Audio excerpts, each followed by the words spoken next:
I'm Kelly Meyer. Welcome to the Speech Scoop.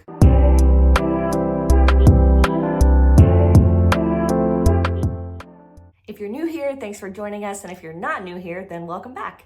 So you guys know I love to dive right into it. Today, I'm going to be talking about expressive language delays. So this is the most common form of delay that we see in childhood development as far as speech and language goes. And this means that the child understands a ton of language, but maybe they just struggle to use their words sometimes.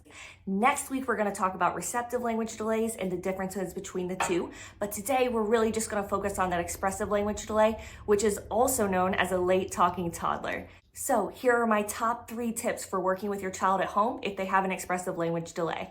Tip number 1 is to always pull the attention to your face. So a lot of times toddlers are only looking at the object that they want, right? And we really want to direct their attention to our mouth and our face so that they can see how the word is formed.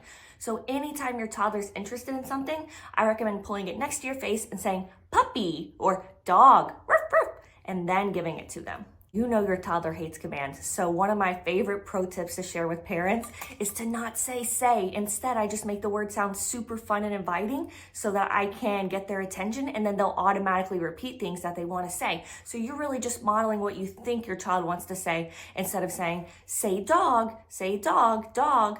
All you're doing is holding it next to your mouth and you're saying, oh, dog, and I'm elongating that vowel, and that's going to lead us into number 2. Number 2 is to elongate your vowels. So we automatically do this a lot of times in parentese, but sometimes that fades off as our child gets older, and that's just a natural progression in speech. So what we want to do is hold up, if we have applesauce and yogurt, right? You're going to hold them both next to your mouth, which is tip number 1, and then you're going to offer a choice with exaggerated vowels like this.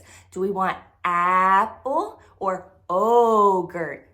And then your child is looking next to your mouth, they can tell the difference between the vowels, and then maybe they just say ah, or maybe they say oh. But either way, they are actually communicating one of the forms of words, and then we can just continue to shape up the word over time.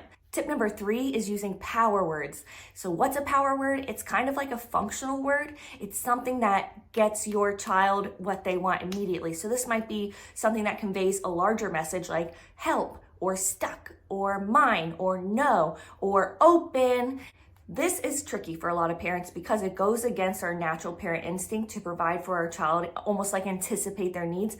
But instead, what we want to do is set up a communication opportunity by giving them a cup with no drink in it, like no water, and just see what happens. Like a lot of times kids might go, uh-oh, or they don't know what to say, and you might say, uh-oh, water, we need water. Or you could provide the sign, or you could say water, or you could say milk, whatever the word is that you want to target with your child. It gives an opportunity for the word to be said multiple times in a row. By providing your child with these power words, that's going to help raise their motivation and their willingness to participate in conversation or to even try new words, right? So if you're like pretending like your bag of cookies is stuck, you might say, ugh, or you give them the cookies without opening it and they bring it to you. That's a great time to say, open, right? I'm using those speech sound hand cues, and if you need a link to those, they are down below. And if you want to watch a whole video with all the speech sound hand cues that I use, I'll put it right here. While I'm on that topic, another pro tip is instead of saying like, oh, doggy, it's spotted, it's big, it's so cute, you want to say, the dog is spotted, the dog is so cute. Oh, hi, dog.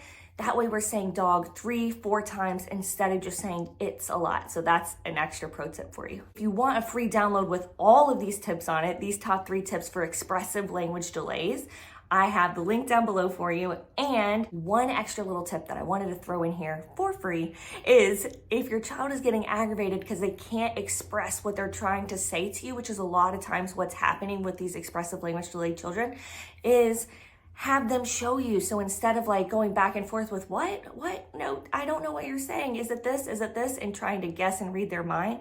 A lot of times I'll just say, show mommy, show me. And then your child can walk you to whatever it is, point to it, and then you can provide that word for them to say. And then they can model it back to you. Oh, blankie. Oh, you wanted blankie. Okay, here's blankie. Again, you're saying it 3 times, you're holding it next to your mouth, and you're giving your child power because they requested it.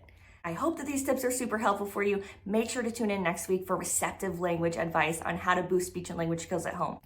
And be sure to follow us on Instagram. You can get a ton of free information more free handouts, lots of parent tips and tricks to work with your child at home. So don't miss out on all of these available resources. See you next time.